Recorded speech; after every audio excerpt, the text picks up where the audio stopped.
marunong magmahal sa sariling wika ay higit pa sa hayop at malansang isda.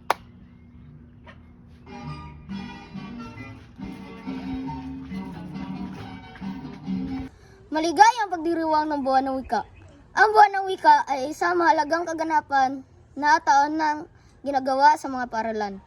Kadalasan ay nagpapakita ang mga mag-aral sa kanilang husay sa balagtasan, pagtula, pag-awit, pagsayaw, at pagguhit na may kaugnayan sa ating pagkakakilanlan bilang Pilipino.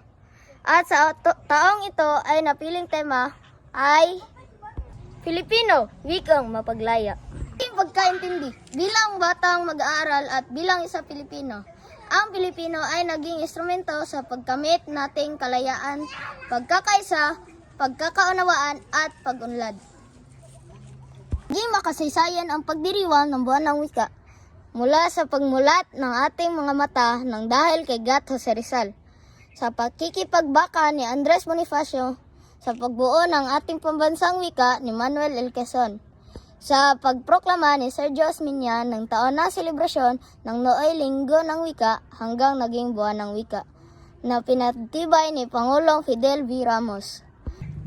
At patuloy natin itong ipagdiwang upang bigyang halaga ang wikang Pilipino, dahil ito ay ang bumubuo sa ating bilang tunay na Pilipino. Ako po si Stellar D. Carmelotes, isang mag-aaral sa St. Peter's College of Toril. At tandaan natin ang sinabi ni Gat Jose Rizal, ang hindi marunong magmahal sa sariling wika ay higit pa sa hayop at malansang isda.